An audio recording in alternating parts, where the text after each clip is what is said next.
Life is good. Yeah. What? You're so happy. Yeah. Thanks.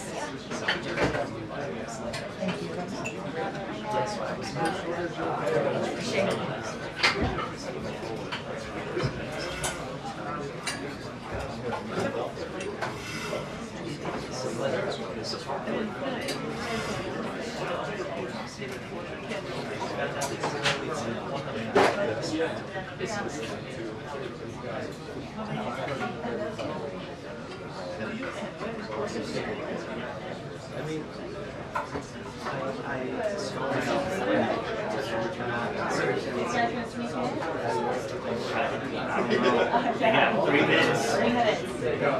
Is it, if they're not here over the... Can't say. We'll see if they show up. I'm still right here.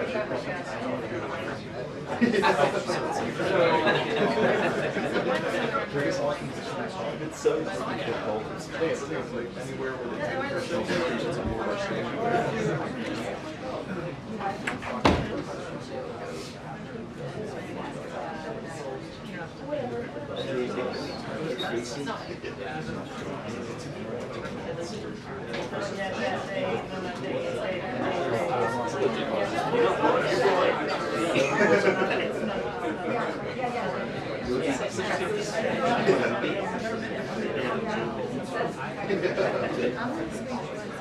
Although I think that's more.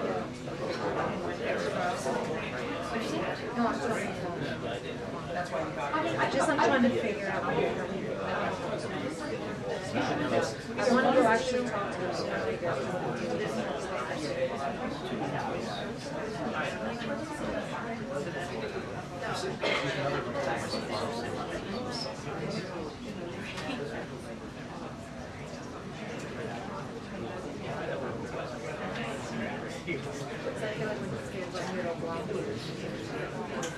Oh, I'm not going to stand. Oh, you're not going on No, this? I'm sitting. Oh, sorry. I thought you were standing on it. No. Thank you. That's good.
Chad, you can sit mine. Oh, we have one here. We did. They all something got rid of. I bet they did. It's already yeah, I did.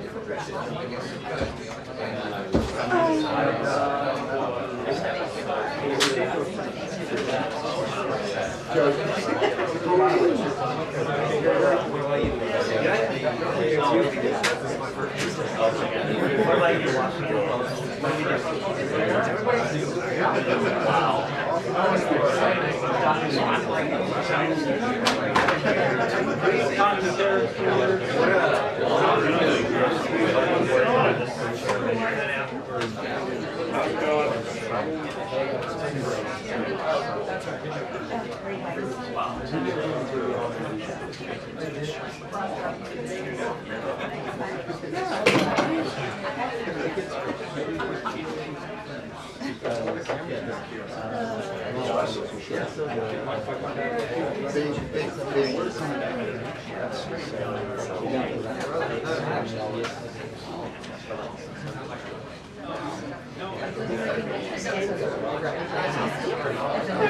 how you doing?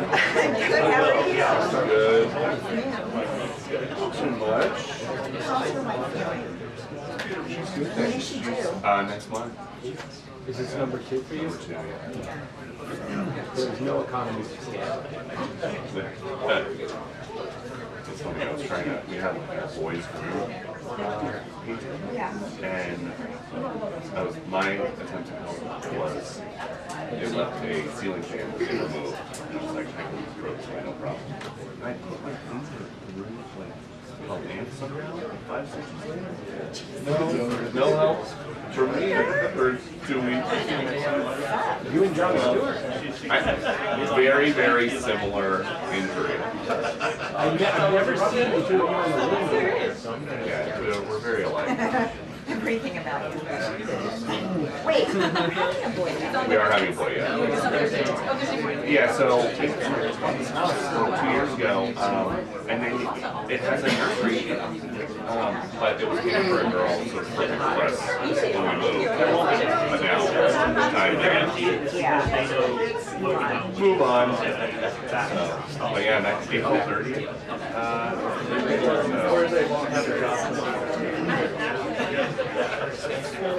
I know. It's, I don't know how my wife, like, I'm so tired and I'm not able to. This is the part where she's like, okay, I'm ready. Yeah. Come on, baby. I'm like, but we have everything. Like, there will be no last minute run to Target. Like, we have everything there. Yeah. And we're like, it's going to be like a duplicate. Yeah. Yes, you already know. Our biggest problem. Sorry. Like, it was like February 1st. And it didn't come up after it had been sitting out for like 3 days. And it's like, that's. But it's like the stuff. That's the stuff you don't think of.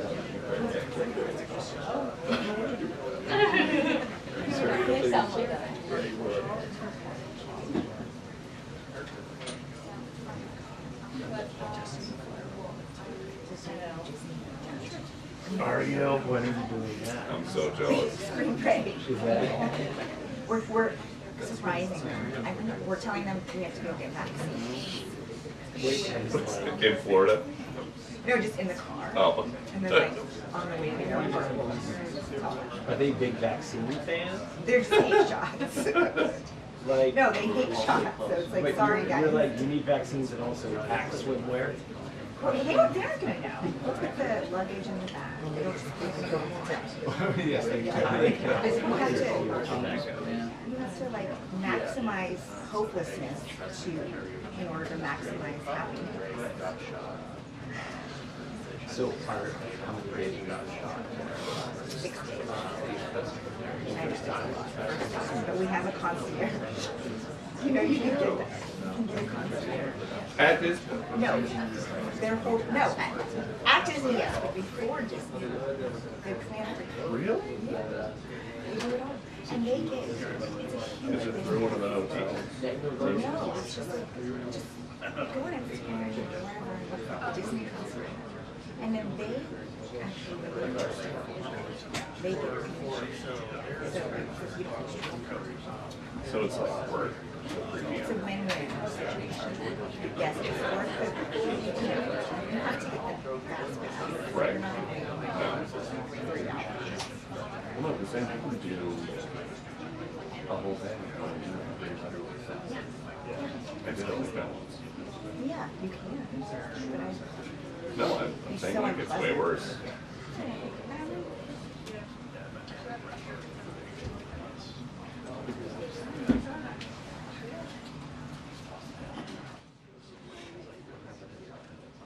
I never went as a child, so this is like healing for my inner child.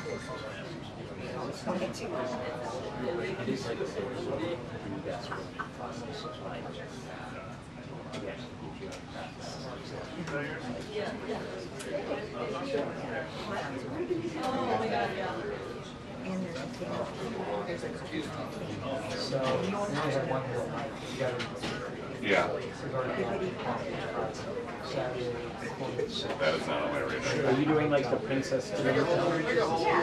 Wait, the princess. Are we going to Disney World? Yes, sorry.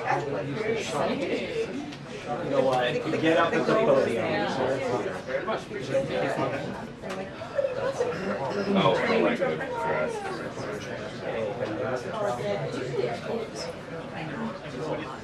As long as it's not wins that.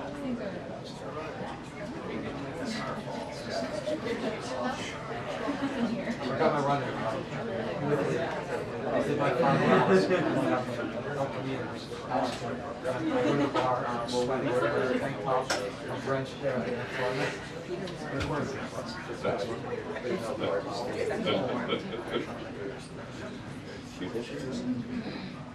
Yes, I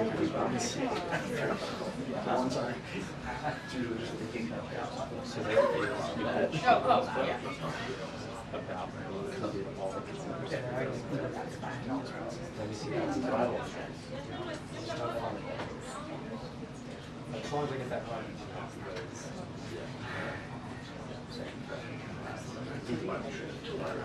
Pocket full of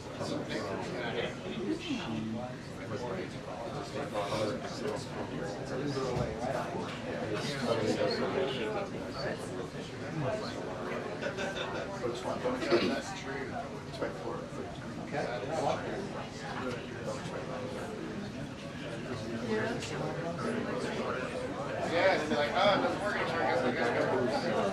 Wow, yeah.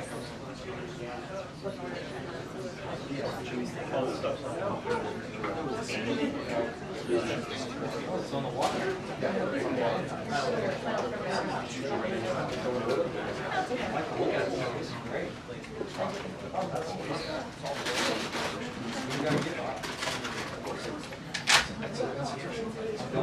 That's great. I'm going.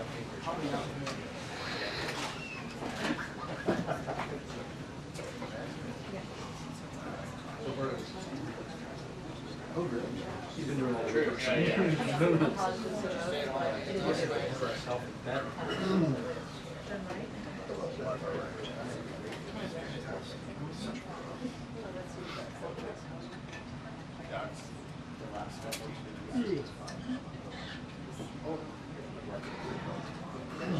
Yeah. What's coming fast?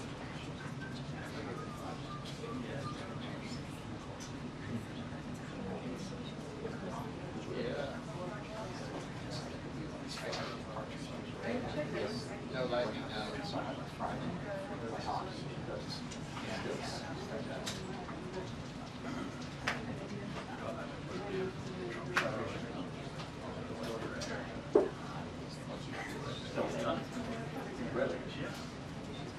In the last administration.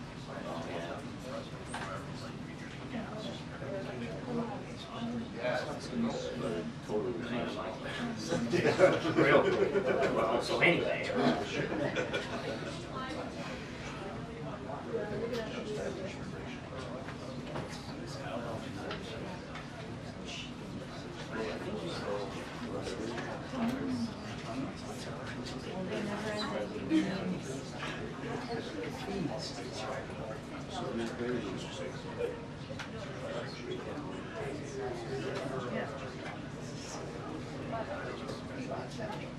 Yeah.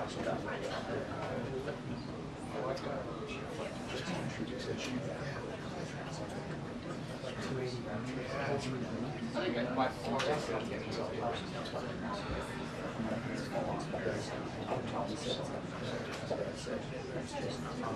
Yeah, this is the advance.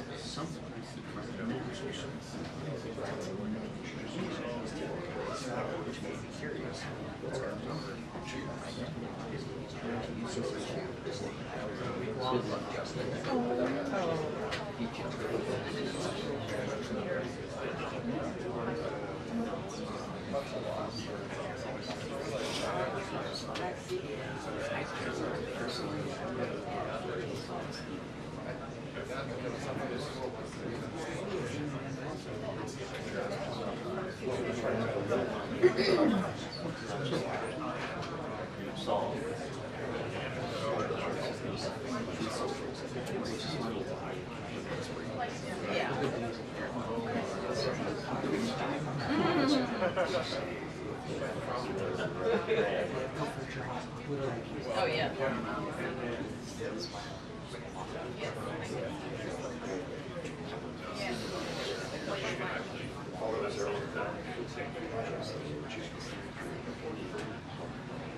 Well, that was difficult. That was good.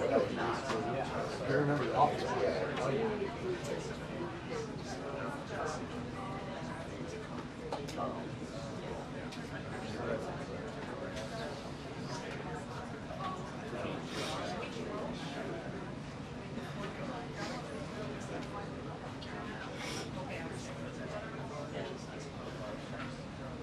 Oh, I was like, no, that's okay. No, trying to see the best. Oh, I have.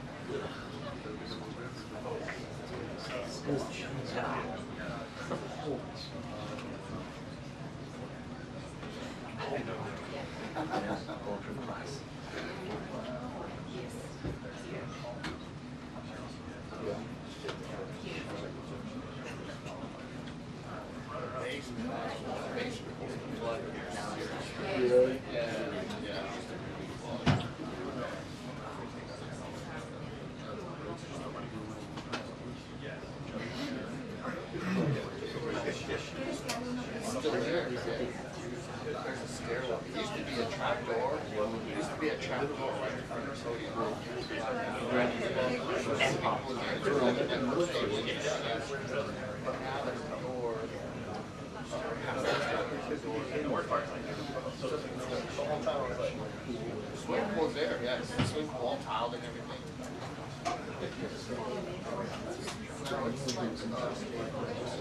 Yeah, yeah.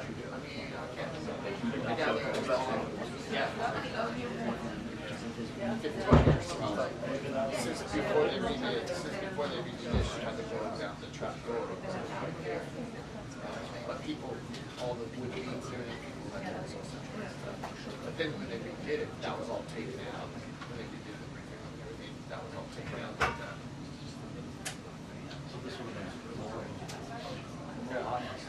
The floor of the pool is up there. The floor of the pool is like 6 feet down. Yeah, yeah, yeah, somewhere in town. Those doors to Rose Garden. Line up with those doors as well.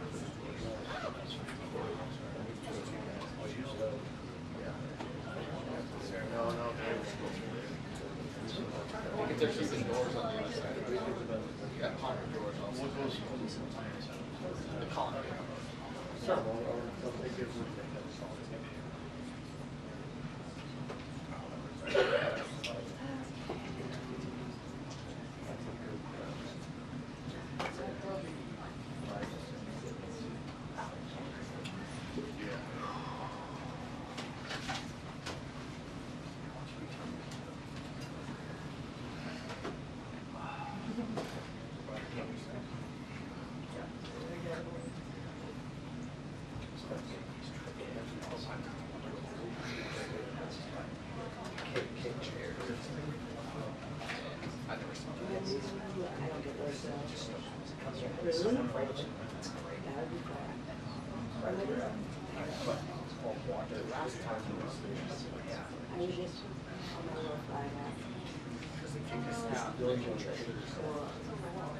Oh, the second one, yeah.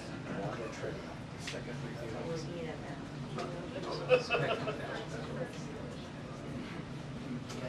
Viruses you'll get from it.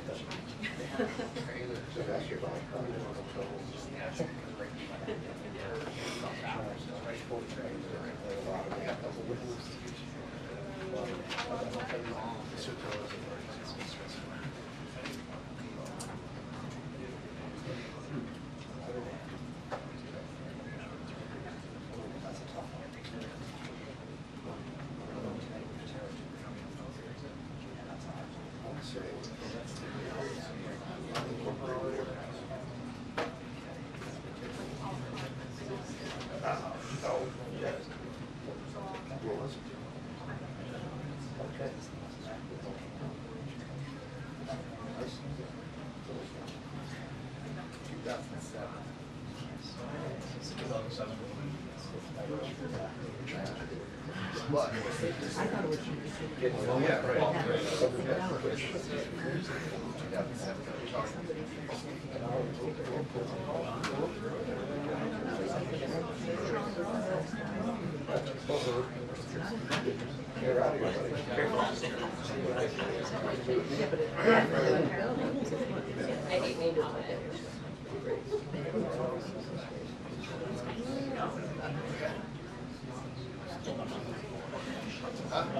Awesome. Start somewhere.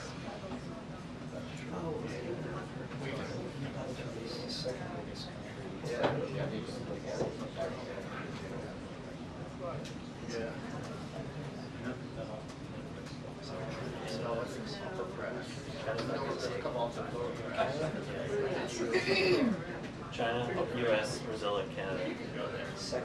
Brazil's the second biggest in South America. It's hard to tell because it's all to where our maps are, they're totally distorted. Like if you float the US over Europe, it's bigger than Europe. I'm going with Canada.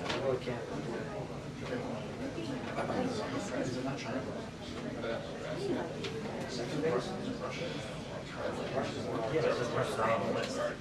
I would say Russia's the largest. Just to the left. Dude, Canada's massive. It goes all the way up to the Arctic. The crazy thing is it's so huge, and it's like, what, 90 million people right on the border?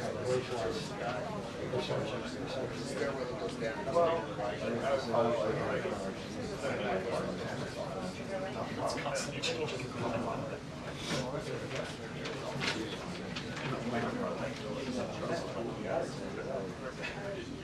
Only country to border Saudi Arabia.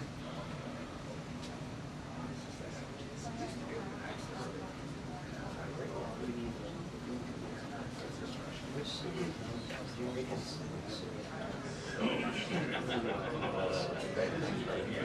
Salem. Is that an option? Yeah, Salem. No, it's not. Oh, it's not? which city? Get out of Dodge a lot. Oh, yeah. Absolutely. I don't agree. Which northern country has 160 laws in place? The White House. Nothing like that.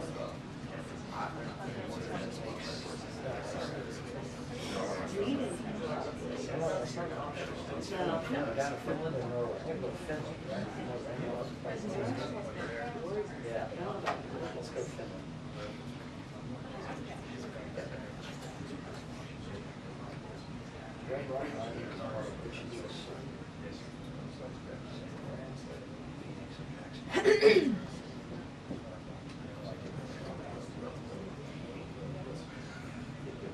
Is that where Alcatraz is? I would go to San Fran.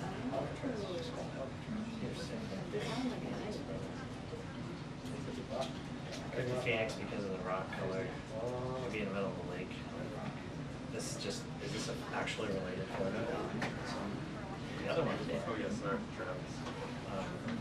I'd say either San Fran or Phoenix have any water to? probably Alcatraz.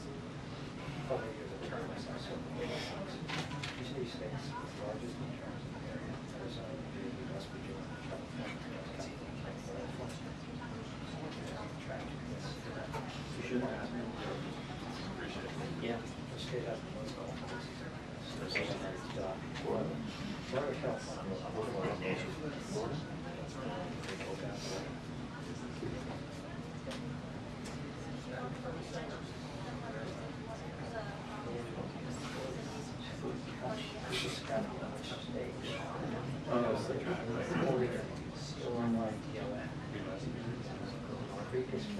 Yeah, right. I don't think so.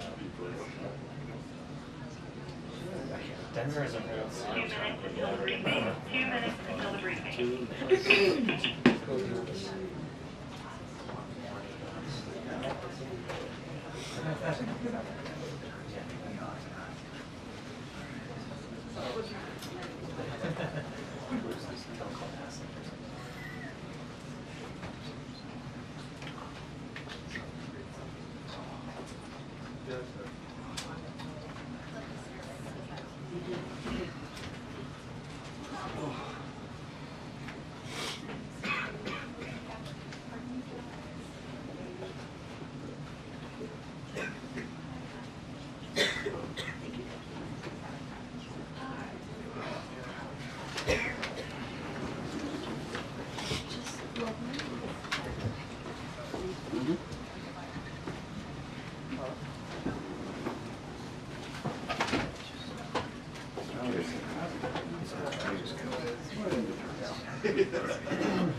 Hello, everybody. How are we? I apologize for my tardiness. It's quite the newsy day, and I was with the president talking about that news, so I look forward to taking your questions on it. But first, I want to talk about President Trump's historic and incredible speech last night. The American people and the entire world watched President Trump powerfully lay out how he's renewing the American dream in a record-breaking joint address to Congress. And Americans loved what they heard. According to a CBS YouGov survey, an overwhelming 76% of those watching approved of President Trump's speech last night. The president spoke about how he's taken more than 400 executive actions on his key promises. The expectations were high, and President Trump is exceeding them.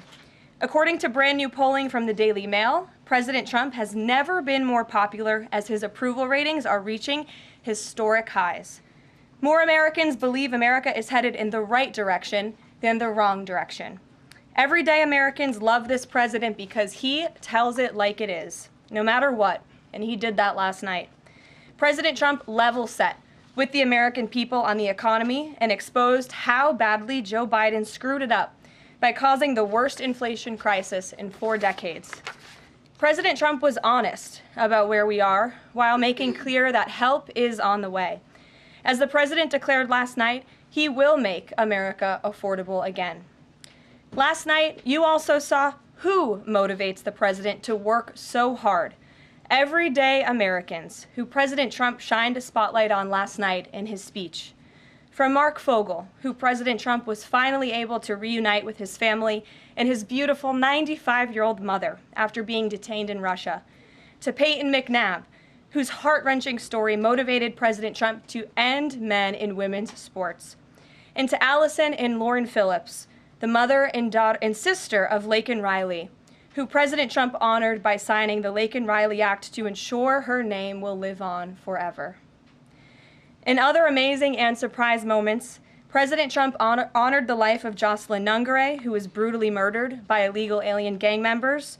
He ensured Jocelyn will never be forgotten by renaming a national wildlife refuge in her home state of Texas to honor her life. And in one of the greatest surprise moments of the night, DJ Daniel, an incredible 13-year-old boy who is beating brain cancer, saw his dreams fulfilled by President Trump when he was made an honorary Secret Service agent.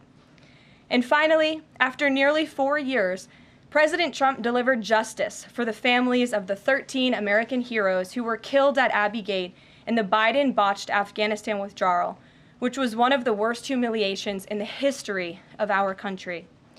President Trump announced that we have detained Mohammed Sharifullah, the monster who was responsible for that horrific attack, and he was delivered to Dulles Airfield earlier this morning.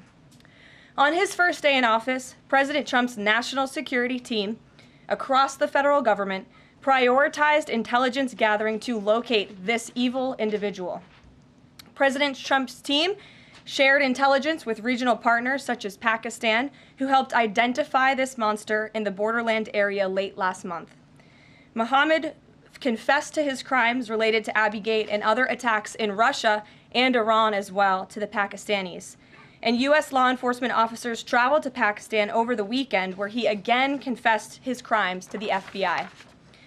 As President Trump said last night, this killer will now face the swift sword of American justice for these atrocities right here on United States soil. Joe Biden was responsible for this botched withdrawal, and he had 3 years to find this evil terrorist, and he didn't even try to get the job done.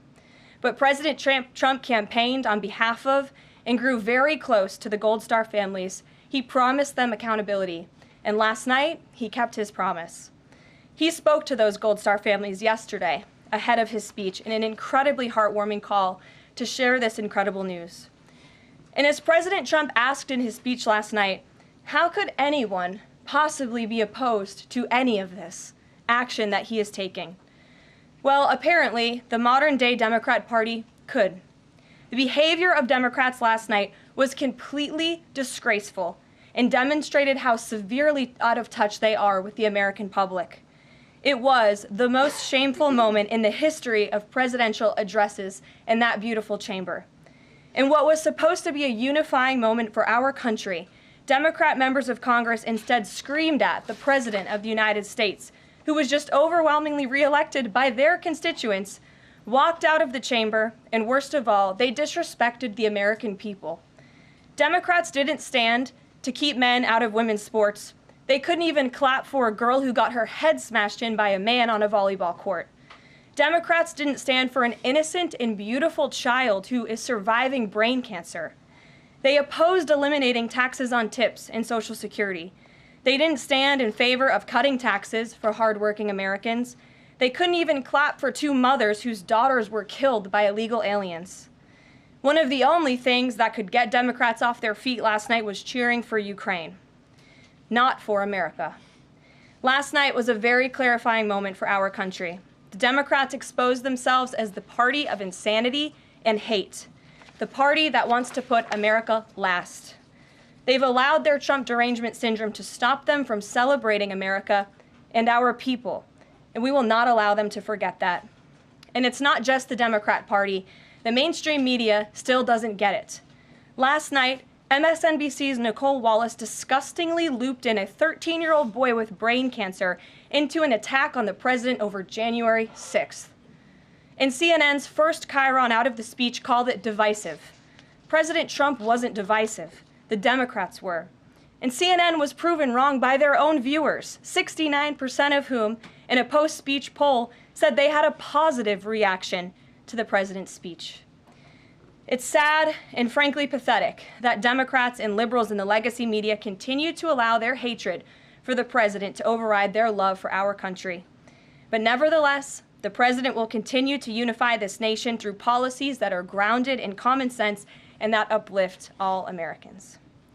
We have an individual in our new media seat today, Mary Margaret Olahan, who is the Daily Wire's first ever White House correspondent. Congratulations, Mary Margaret. The Daily Wire was founded 10 years ago by Ben Shapiro. The Daily Wire now has over 1 million paid subscribers, a monthly network reach of 138 million, and has evolved into a leading conservative multimedia giant. They are now the 5th largest podcast network in the world and home to some of the top-ranked shows. With that, I will take your questions, and Mary Margaret, why don't you kick us off? Thank you so much, Caroline. It's great to be here. Thanks. So I had 2 questions, if that's okay. The first Sure. on last night and the second on Maine. You talked about behavior from Democrat lawmakers, a lot of disruptions, and I just wanted to kind of go back to that. We saw Democrat lawmakers not stand for Laken Riley, for Peyton McNabb, for the son of a slain police officer and 13-year-old cancer survivor. What are the optics of that nationally, just in terms of not just the people who were in the room last night, but across the nation? And also, was President Trump expecting this type of behavior when he was crafting his speech? So I gave a quote to one of the media outlets in this room yesterday that Democrats behaving like children would be the least surprising thing of the night. And unfortunately, that quote did turn out to be true. I think the president and everyone, frankly, was surprised by the Democrats refusing to stand for not the president's policies, because frankly we expected that, but for the everyday Americans who President Trump was shining a light on their stories.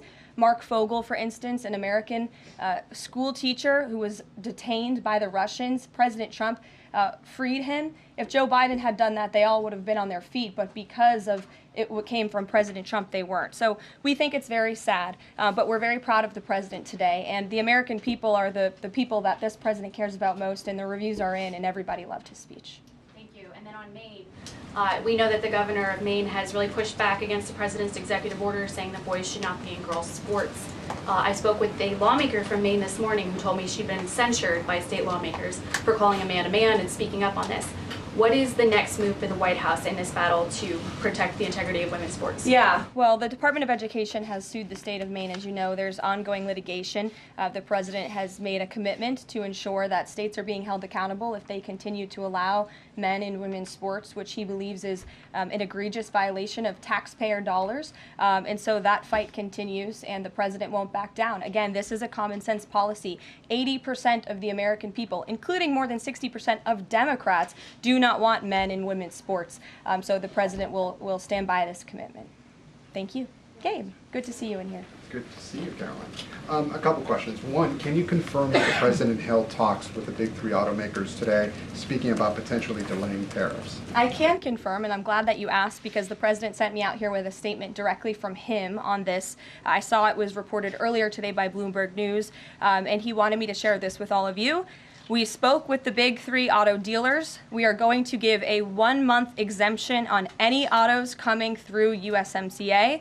Reciprocal tariffs will still go into effect on April 2nd, but at the request of the companies associated with USMCA, the president is giving them an exemption for 1 month so they are not at an economic disadvantage. So the three companies that he spoke to are Stellantis, Ford, and General Motors. They requested the call, they made the ask, and the president is happy to do it. It's a 1-month exemption. And the president just posted on social media that he had spoken with Prime Minister Trudeau. He says he's not satisfied with what the Prime Minister has said when it comes to fentanyl, but less than 1%, as you know, less than 1% of the fentanyl seized last year was in the northern border. What else does Canada need to do? Well, the president did just put out a statement on his call with the governor, Justin Trudeau, as he calls him, of Canada, and he said that he was not pleased, as you said. He said it's not good enough. He told Prime Minister Justin Trudeau that directly. The call ended in a somewhat friendly manner, as the president said, but he's not going to stop standing up for the American people. And to answer your question directly, when it comes to fentanyl, for the last 4 years, unfortunately, our neighbors to the north and the south, Canada and Mexico respectively, have allowed America to be a dumping ground, not just for illegal aliens, but for illegal, poisonous, deadly fentanyl, which is now the #1 killer of young people in this country aged 18 to 34. Through the northern border in Canada, in last fiscal year alone, there was enough fentanyl seized to kill 4.8 billion people. And that number is up 2,050% from 2023, the year before. So there's been more than a 2,000% increase in illegal fentanyl seizure at the northern border. Why? Because Canada is allowing that fentanyl to come to the United States. The president sees these numbers, he thinks about the lives that are lost, and everybody in this room, I'm sure, everybody watching at home, everybody across the country knows someone in our lives who has been killed at the hands of this deadly poison. There needs to be repercussions for that. The president feels very strongly about it. Caroline, respectfully, it's just 43 pounds that were found last year. That's less than a carry-on suitcase. Is that a lot of fentanyl compared to, say, Mexico, where the vast majority of the fentanyl is brought in through Mexico, not Canada? So what else does Canada need to do? Well, I just told you, last year alone, there was a 2,000% increase in illegal fentanyl. But it's only 43 You're asking pounds, me. Caroline. You're asking me for what the president's justification is for these tariffs. It's not up to you. You're not the president, Gabe. And frankly, I think it's a little bit disrespectful to the families in this country who have lost loved ones at the hands of this deadly poison. If you talk to them, and this president has, they are grateful that they finally have a president who is standing up to both Canada and Mexico, and most importantly, to China as well. The president added an additional 10% tariff on China because this deadly poison is being produced in that country. It's being distributed through our neighbors, and there needs to be consequences for that, period. Peter. Thank you, Caroline. If the U.S. has a longstanding policy that we do not negotiate with terrorists, then why is the U.S. now negotiating directly and for the first time ever with Hamas? Well, when it comes to the negotiations that you're referring to, first of all, the special envoy who's engaged in those negotiations does have the authority to talk to anyone. Israel was consulted on this matter. And look, dialogue and talking to people around the world to do what's in the best interest of the American people is something that the president has proven is what he believes is good faith effort to do what's right for the American people. Is it just about the hostages, or are they also talking about the president's plan to take over Gaza? These are ongoing talks and discussions. I am not going to detail them here. There are American lives at stake. I would defer you to the Department of State for further details, but I'm not going to get into those talks here at this podium. We know that some officials here were miffed that Zelensky showed up last week without a suit for his meeting in the Oval Office, but Elon Musk never wears a suit in He there. did last night. So what is the dress code? Well, Elon Musk wore a suit last night. I'm sure you saw it. Was he spooked by the Zelensky getting kicked out? No, I don't think so. I'm just pointing out that he did wear a suit last night, and I think the president liked that very much, and he looked great. Speaking of the president, he just passed me a note while I'm standing here. He wanted me to hold this up. This is the poll that I cited, the CBS YouGov poll that shows that 76% of those who watched the president's speech last night approved of his speech. And so it goes to my earlier point that I made in my monologue about how incredibly sad it is that we have a modern-day Democrat Party who is so severely out of touch with the American public. This is a great poll. The ultimate poll, though, came on November 5th when the president won by an overwhelming margin that he spoke about last night. Democrats weren't happy to hear that either. Ouija. Thank you, Caroline. Back on tariffs, last night President Trump said there will be a little disturbance, but we're okay with that. Can you put a dollar figure amount on how much the average American family should expect to pay as this disturbance? And why should Americans be okay with that when so many are already struggling to pay the bills? Well, first of all, last night, the president told the truth. And he was realistic, and he level set with the American people. And I think, frankly, it's very refreshing, and everybody in this room should be very grateful that we have a president who tells the truth about the reality of the economic situation that we are in, unlike the previous president who lied to everybody's faces, saying inflation was transitory, saying it was under control, saying that the border was secure, when none of that was true. So the president is being frank and honest, and the American people elected this president to have monumental reform and change, including rebuilding our manufacturing base in this country, standing up to foreign nations who have been ripping off our country for decades. And that requires a little bit of disruption. That requires a lot of effort and work that this president is focused on doing. With that said, as the president said last night, his administration is wholeheartedly committed, of course, to ending the inflation nightmare caused by the Biden administration. Look at the deregulation efforts. Look at the president's push last night in his speech for Congress to pass tax cuts, to end taxes on Social Security and overtime pay for hardworking Americans, end taxes on tips. We need Congress to get that done because that's going to put more money back into the pockets of the American people. And I didn't even mention energy. Look at the president's approach and focus on unleashing the might of our energy industry. We know that's the #1 driver of inflation. He's been slashing back a lot of the burdensome regulation from the previous administration to unleash our energy industry here at home, which will drive down costs. He said he is committed to making America affordable again. He did it in his first term, and Americans can trust him to do it again. President Trump has made clear, Caroline, that he loves tariffs, but the stock market does not. How does he factor that into his decision making? Well, the president does love tariffs. He said it's one of his favorite words in the English dictionary, and he believes in tariffs because they'll ultimately make America rich again. They're going to raise revenue. They're going to help us pay down our debt. Most importantly, they're going to bring American jobs here back home. So I think for folks on Wall Street who may be concerned, look at what this president did for you in his first term. Wall Street boomed. Stock market boomed. The president expects that to happen again, but most importantly, Main Street is going to boom, and that's why the president has this whole of government economic approach, which includes tax cuts, tariffs, regulation cuts, and an energy industry that will bring down costs for American consumers. Sure, Monica. Thank you, Caroline. You mentioned not one Democrat senator voted to protect women's sports from males. Not one Democrat congressman or congresswoman stood to applaud or support protecting women's spaces and sports at the president's joint session to Congress last night, as you articulately mentioned in the beginning. So I'm wondering, what message is that sending to not only young women who are competing in these sports across the country, but also to the parents of these young girls? Yeah. I think the message that Americans should take away from last night is that they have a president in the Oval Office who is committed to doing what's right for them, especially women and girls across the country.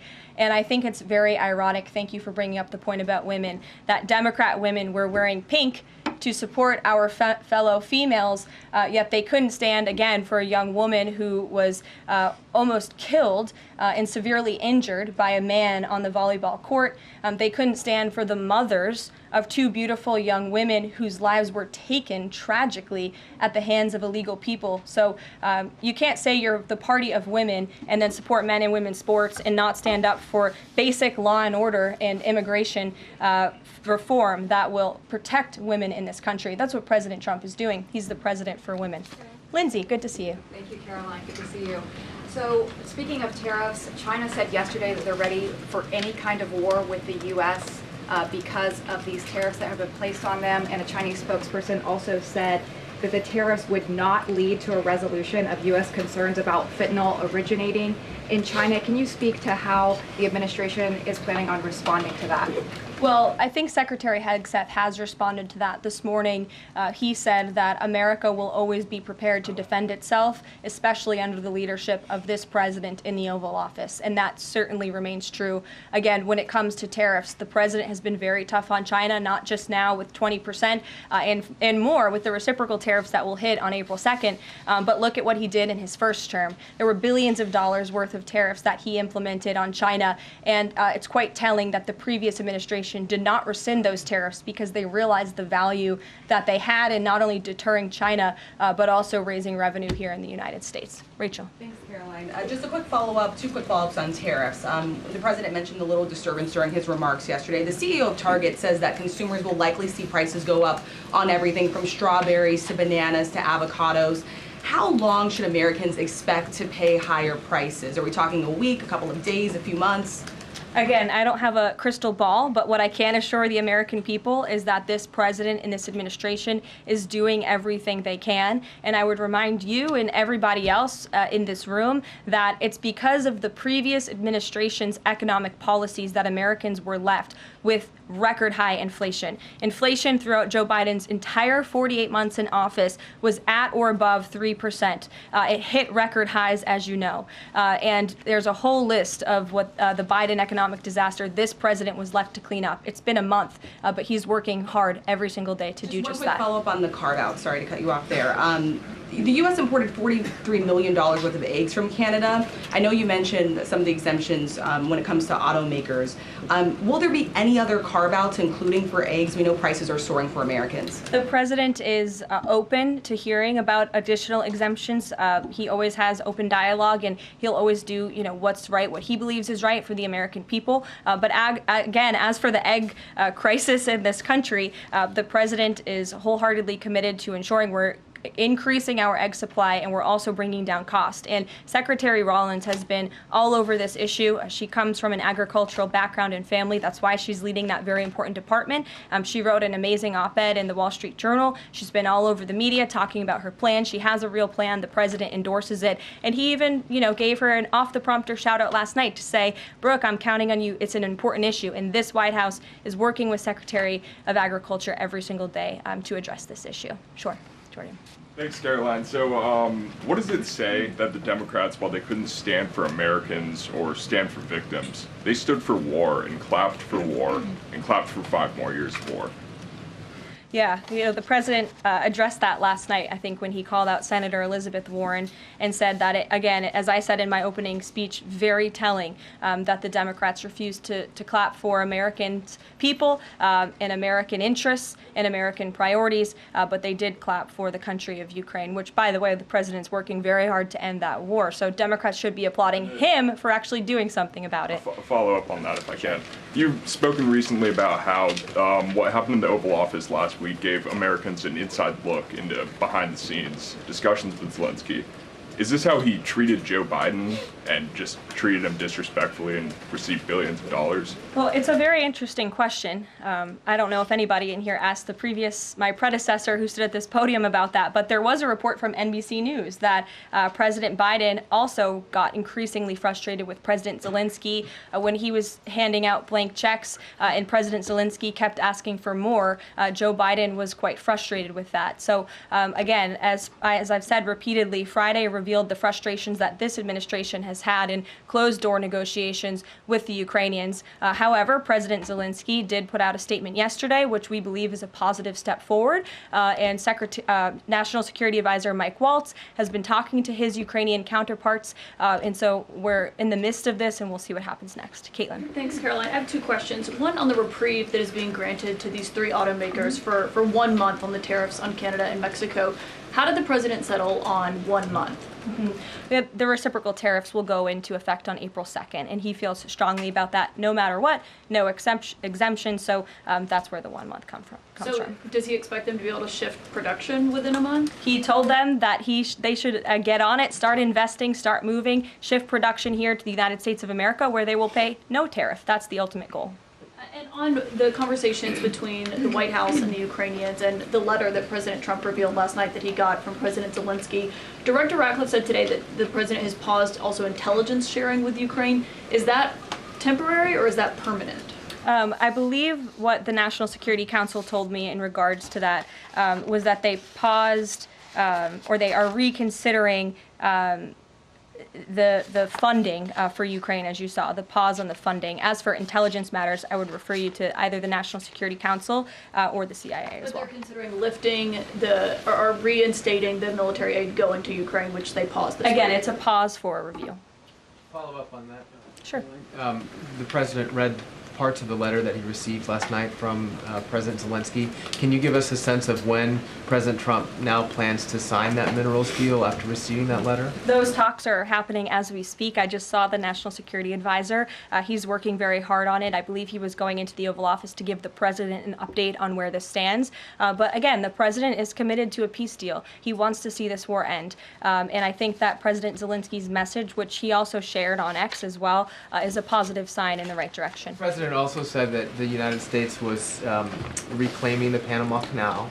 The president of Panama this morning, or at some point today, said that President Trump was lying. Wanted to get your response to that, and also curious if the president had a reason for not specifically mentioning BlackRock last night when he was praising the company that is buying canals or ports around the Panama Canal. Yeah, I'm not sure if Panama has seen what's going on with their own canal, but as you just mentioned, BlackRock is now interested in investing and taking over the 2 ends of the port, which is very important because the president was very vocal several weeks ago about the need to ensure that China is not controlling the Panama Canal.